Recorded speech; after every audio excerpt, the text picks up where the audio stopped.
Hello guys, I am Ricky and you're most welcome to our YouTube channel Nirmala निर्वाण classes. जैसा कि जानते हैं आज हम आपके लिए लुसेंट सामान्य विज्ञान का रसायन विज्ञान का वस्तुनिष्ठ प्रश्न लेकर के उपस्थित हुए हैं। इसमें जो लुसेंट सामान्य विज्ञान में रसायन विज्ञान का जो रसायन विज्ञान में जो प्रश्न है वह कुल 700 प्रश्न है। तो 700 प्रश्नों को देखेंगे हम लोग, और जो मेरा वीडियो बनेगा 50-50 प्रश्न पर पार्ट में होगा। तो कुल 700 प्रश्न है और इसमें 14 जो है आपका 14 पार्ट तक वीडियो आएगा। जैसा कि आप जानते हैं बायोलॉजी का भी हम पोस्ट कर चुके हैं, 875 प्रश्न था, 18 वीडियो जो है उसमें 18 पार्ट 1 पार्ट 2 करके 18 पार्ट तक बना है। आज जो स्टार्ट कर रहे हैं ये लुसेंट सामान्य विज्ञान के रसायन विज्ञान का वस्तुनिष्ठ प्रश्न है। चलिए इसका आगाज करते हैं और अंत तक इसको जो है हम लोग देखेंगे। 700 के 700 प्रश्नों को हम लोग देखेंगे। तो चलिए आज पहले पार्ट का आगाज करते हैं, शुरू करते हैं। पहला प्रश्न देखिए क्या है, रसायन विज्ञान से, केमिस्ट्री से। आधुनिक रसायन शास्त्र का जनक किसे माना जाता है? तो आधुनिक रसायन शास्त्र का जनक किसे माना जाता है? ऑप्शन 1 है अर्नेस्ट रदरफोर्ड, ऑप्शन 2 है ऑटो हन, ऑप्शन 3 है मेंडलीफ और ऑप्शन 4 है एंटोनी लेवाइजर। तो इसका जो राइट आंसर है वो ऑप्शन नंबर कौन सा होगा? देखिए अपने दिल से पूछिए। ऑप्शन डी जो है राइट होगा। एंटोनी लेवाइजर जो है ये आधुनिक रसायन शास्त्र का जनक है। चलिए आगे देखते हैं। द्रव की अवस्थाओं की अधिकतम संख्या क्या है? 3, 4, 5 या परिवर्तनशील? तो right answer option number C है आपका, जो कि 5 है ना। द्रव की अवस्थाओं की अधिकतम संख्या कितनी है? 5 है। चलिए सामान्यतः द्रव की अवस्थाओं के भौतिक वर्गीकरण में डैश अवस्था शामिल नहीं होती है? कोलाइडली, गैसीय, द्रव या ठोस? तो इसका जो राइट आंसर है वो ऑप्शन नंबर 1 होगा, है ना, कोलाइडल जो है यह सामान्य द्रव की अवस्थाओं में भौतिक वर्गीकरण में कोलाइडल अवस्था शामिल नहीं होती है। चलिए डैश पदार्थ, आगे देखते हैं 4 नंबर को।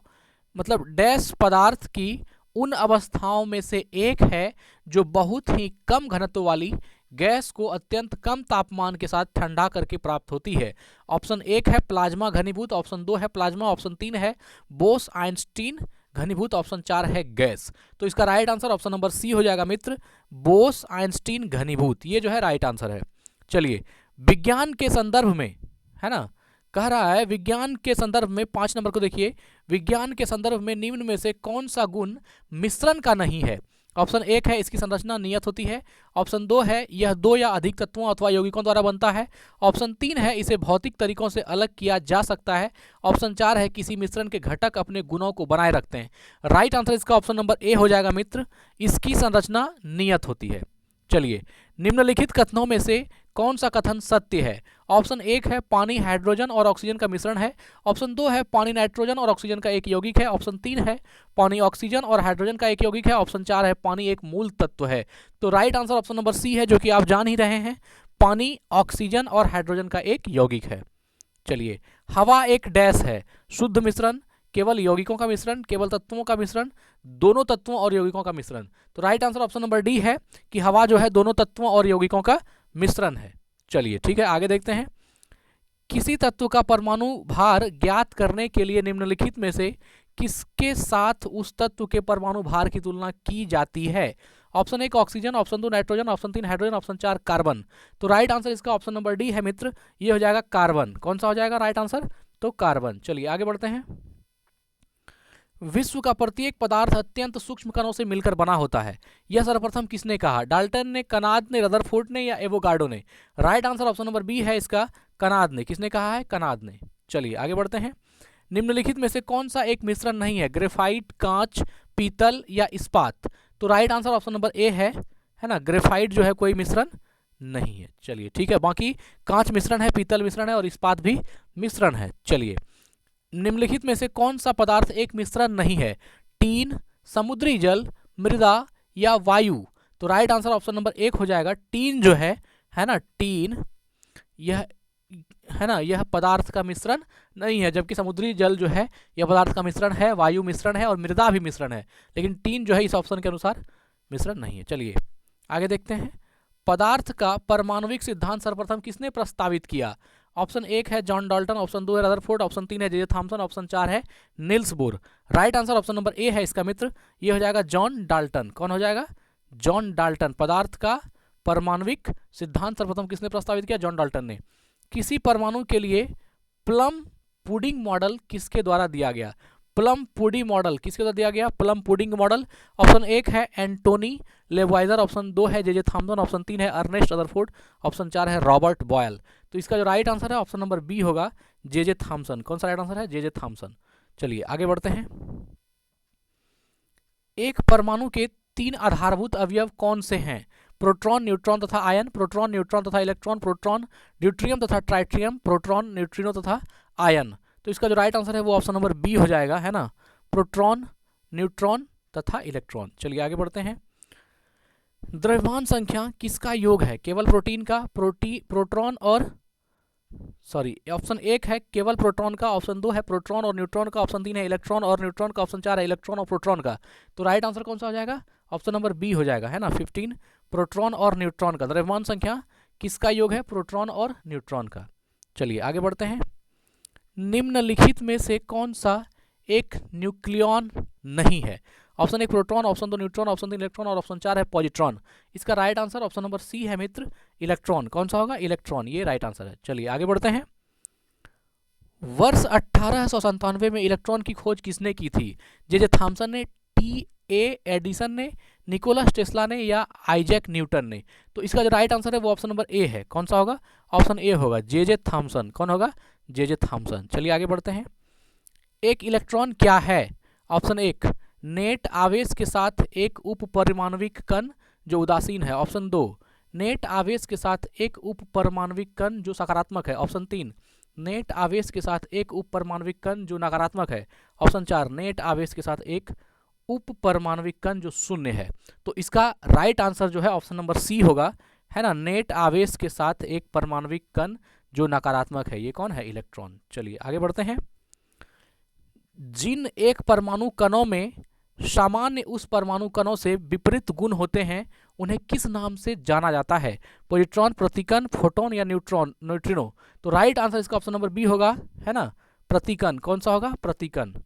चलिए, इलेक्ट्रॉन का एंटी पार्टिकल क्या है? पॉजिट्रॉन, प्रोटॉन, अल्फा पार्टिकल या बीटा पार्टिकल? तो सही हो जाएगा ऑप्शन नंबर ए। कौन होगा? पॉजिट्रॉन। चलिए आगे बढ़ते हैं। निम्नलिखित में से किसे प्रोटॉन की खोज की थी?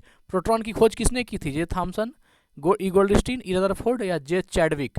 तो इसका ऑप्शन जो है बी नंबर सही है, ई गोल्डस्टीन। कौन सा होगा? ई गोल्डस्टीन। चलिए आगे बढ़ते हैं।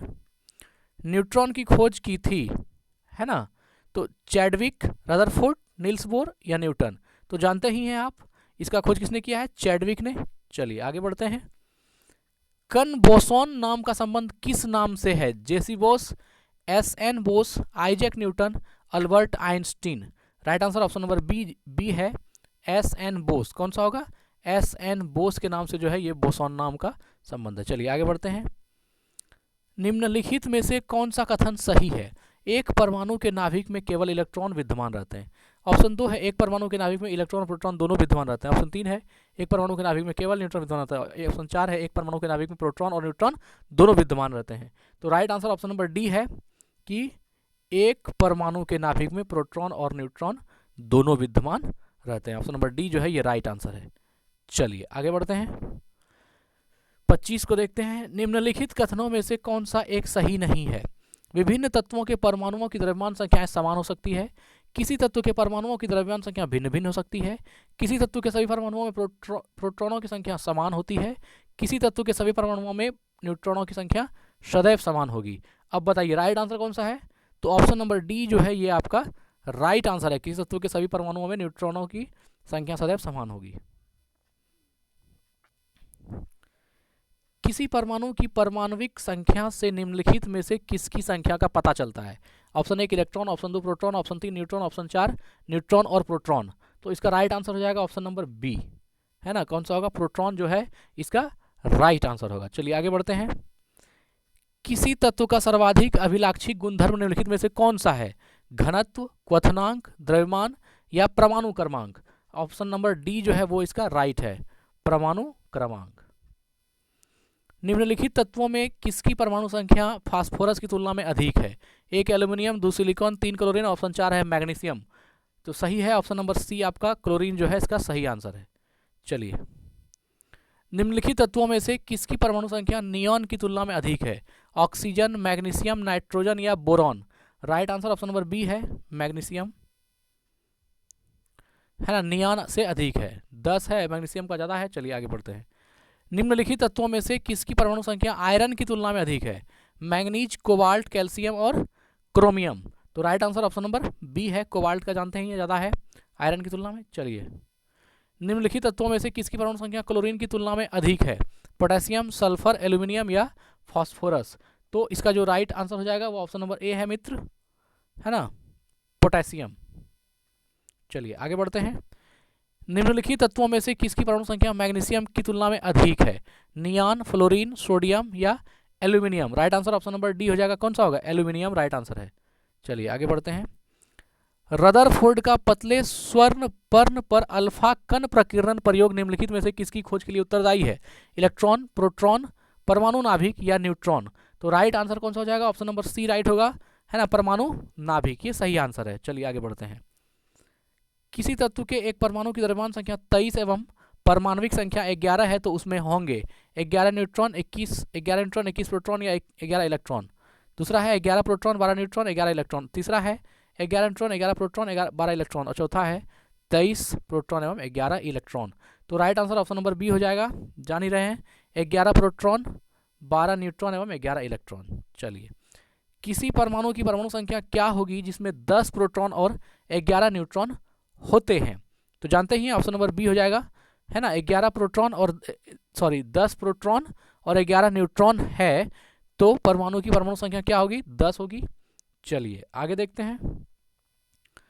कार्बन के एक परमाणु में 6 प्रोटॉन होते हैं, इसकी द्रव्यमान संख्या 12 होती है। कार्बन के एक परमाणु में कितने न्यूट्रॉन होते हैं? 12, 6, 10 या 14? तो राइट आंसर कौन सा होगा? ऑप्शन नंबर बी राइट है, 6। चलिए आगे बढ़ते हैं। 37 को देखते हैं। एक परमाणु की द्रव्यमान संख्या 23 और परमाणु क्रमांक 11 है तो प्रोटॉन की संख्या ज्ञात कीजिए। तो जानते ही हैं आप लोग, ए 23, बी है 22, सी है 12 और डी है 11। तो राइट आंसर कौन सा हो जाएगा? ऑप्शन नंबर डी जो है वह राइट हो जाएगा, है ना, 11 नंबर डी जो है ये राइट है। चलिए आगे बढ़ते हैं। निम्नलिखित किन कणों में कणीय तरंग की द्विप्रकृति पाई जाती है? मेसॉन में, प्रोटॉन में, न्यूट्रॉन में या इलेक्ट्रॉन में? तो इसका सही आंसर कौन होगा? ऑप्शन नंबर डी हो जाएगा, इलेक्ट्रॉन में। चलिए आगे बढ़ते हैं। कितने प्रकार की क्वांटम संख्याएं होती है? 5 प्रकार की, 2 प्रकार की, 3 प्रकार की या 4 प्रकार की? तो राइट आंसर 39 का कौन सा होगा? D number. कितने प्रकार की होती है क्वांटम संख्याएं? 4 प्रकार की। चलिए आगे बढ़ते हैं। चक्रण क्वांटम संख्या के कितने मान संभव हैं? 2, 3, 4 या 5? तो राइट आंसर कौन सा हो जाएगा इसका? ऑप्शन नंबर ए जो है ये राइट है, 2। चलिए आगे देखते हैं। परमाणु जिसमें प्रोटॉनों की संख्या समान परंतु न्यूट्रॉनों की संख्या भिन्न भिन्न रहती है क्या कहलाते हैं? समदाबिक, समावयवी, समन्यूट्रॉनिक, समस्थानिक? राइट आंसर जानते ही हैं, ऑप्शन नंबर डी हो जाएगा, समस्थानिक। चलिए, 2 परमाणुओं को समस्थानिक कहा जाता है यदि उनका परमाणु क्रमांक समान हो परंतु उनकी द्रव्यमान संख्या भिन्न भिन्न हो, उनमें न्यूट्रॉनों की संख्या समान हो परंतु द्रव्यमान संख्या भिन्न भिन्न हो, उनमें प्रोटॉनों और न्यूट्रॉनों की संख्या का योगफल समान हो परंतु प्रोटॉनों की संख्या भिन्न हो। ऑप्शन डी है, उनमें न्यूट्रॉनों की संख्या समान हो परंतु रेडियो एक्टिव क्षण विधियां भिन्न हो। तो राइट आंसर इसका कौन सा हो जाएगा? ऑप्शन नंबर ए जो है इसका राइट हो जाएगा, उनका परमाणु क्रमांक समान हो परंतु उनकी द्रव्यमान संख्या भिन्न भिन्न हो। चलिए आगे बढ़ते हैं। निम्नलिखित कथनों में से कौन से समस्थानिकों तथा समभारिक के संबंध में सही है? सही है ऑप्शन 1 है कि समस्थानिक की समान द्रव्यमान संख्या होती है, 2 है समभारकों की समान परमाणु संख्या होती है। नीचे दिए गए कूट का प्रयोग करके सही उत्तर दें। केवल 1 सही है, ऑप्शन 2 केवल 2 सही है, ऑप्शन 3 1 और 2 दोनों सही है, ऑप्शन 4 न तो 1 और न ही 2 सही है। अब बताइए इसका राइट आंसर कौन सा हो जाएगा? तो ऑप्शन नंबर डी जो है वो राइट होगा, ना तो 1 और ना ही 2, है ना। क्या कहा कि समस्थानिक की समान द्रव्यमान संख्या होती है, संभारिकों की समान परमाणु संख्या होती है। तो 1 और 2 क्या है, दोनों ही सही है ना। तो कह क्या रहा था, समास्थानिक संबंध में सही है। तो न तो 1 और न तो 2 मतलब कोनो सही नहीं। चलिए आगे देखते हैं 44 को देखते हैं। एक तत्व के समस्थानिकों के अणु के द्रव्यमान में अंतर का कारण क्या है। एक तत्व के समस्थानिकों के अणु के द्रव्यमान में अंतर का कारण क्या है। उनके नाभिकों में प्रोटॉन की अलग अलग संख्या, उनके नाभिकों में न्यूट्रॉन की अलग अलग संख्या, उनके नाभिक में इलेक्ट्रॉनों की अलग अलग संख्या, संयोजक इलेक्ट्रॉनों की अलग अलग संख्या। अब बताइए राइट आंसर कौन सा होगा। ऑप्शन नंबर बी जो है ये आपका सही है। उनके नाभिक में न्यूट्रॉन को अलग अलग, उनके नाभिक में न्यूट्रॉन की अलग अलग संख्या। चलिए आगे देखते हैं। समान तत्व के सभी आइसोटॉप में क्या होता है। भिन्न परमाणविक क्रमांक और भिन्न परमाणविक संहति। भिन्न परमाणविक क्रमांक ऑप्शन 3 है। एक जैसी परमाणविक क्रमांक किंतु भिन्न परमाणविक संहति। ऑप्शन 4 है एक जैसी परमाणविक क्रमांक और एक जैसा परमाणविक संहति। तो इसका right answer option number C होगा। कौन सा होगा, सी होगा। एक जैसी परमाणविक क्रमांक किंतु भिन्न परमाणविक संहति, ये राइट है। चलिए आगे देखते हैं। जब किसी तत्व के परमाणु की एक से ज्यादा द्रव्यमान संख्या होती है तो उसे क्या कहते हैं। आइसोबार, आइसोटॉप, आइसोटोन या आइसोमर। तो इसका राइट आंसर जो हो जाएगा वह ऑप्शन नंबर बी होगा मित्र, आइसोटॉप। क्या बोलते हैं, तो आइसोटॉप कहते हैं। चलिए आगे देखते हैं। आइसोटॉप्स के रासायनिक गुण हैं, है ना। आइसोटॉप्स के रासायनिक गुण समान होने चाहिए, भिन्न भिन्न होने चाहिए, समान होना चाहिए आवश्यक नहीं, भिन्न भिन्न होना आवश्यक नहीं। तो इसका जो राइट आंसर है ऑप्शन नंबर 1 है ना, समान होने चाहिए। आइसोटॉप के रासायनिक गुण क्या होने चाहिए, तो समान होने चाहिए। ठीक है आगे बढ़ते हैं। प्रोटियम, ड्यूट्रियम और ट्राइट्रियम डैश के प्राकृतिक रूप से पाए जाने वाले समस्थानिक हैं। Option 1 hydrogen, option 2 nitrogen, option 3 carbon, option 4 है स्वर्ण। तो इसका right answer option number A हो जाएगा मित्र, हाइड्रोजन। कौन सा होगा, हाइड्रोजन। चलिए आगे देखते हैं। समभारकों में डैश होता है। समान भार संख्याएं किंतु विभिन्न परमाणु संख्याएं, विभिन्न भार संख्याएं किंतु समान परमाणु संख्याएं, समान भार और परमाणु संख्याएं, और डी है विभिन्न भार एवं परमाणु संख्याएं। तो इसका राइट आंसर कौन सा हो जाएगा, ऑप्शन नंबर ए जो है वो राइट है मित्र आपका। समभारकों में डैश होता है, समभारकों में समान भार संख्याएं किंतु विभिन्न परमाणु संख्याएं होती है। चलिए आगे देखते हैं। लास्ट है 50 नंबर प्रश्न। डैश इलेक्ट्रॉनों की समान संख्या वाले परमाणु अणु आयन होते हैं। ऑप्शन 1 आइसोटॉन्स, ऑप्शन 2 है आइसोटॉप, ऑप्शन 3 है आइसो इलेक्ट्रॉनिक, ऑप्शन 4 है वायलेंस आइसो इलेक्ट्रॉनिक। तो इसका जो राइट आंसर है वो ऑप्शन नंबर सी होगा मित्र, आइसो इलेक्ट्रॉनिक। कौन सा होगा, आइसो इलेक्ट्रॉनिक। तो आइसो इलेक्ट्रॉनिक इलेक्ट्रॉनों की समान संख्या वाले परमाणु या अणु या आयन होते हैं। तो मित्र आज हमने देखा 50 तक के प्रश्नों को। अब जो ये पार्ट 1 है लुसेंट समान विज्ञान रसायन विज्ञान का, अब जो इसके बाद मैं अगला लेकर के आऊँगा वो पार्ट 2 होगा, जिसमें हम लोग 50 से लेके 100 तक के प्रश्नों को देखेंगे। तो ठीक है, बहुत सारा प्यार बनाए रखिए। धन्यवाद, स्वस्थ रहें, अपना ख्याल रखें। जय हिंद, जय भारत।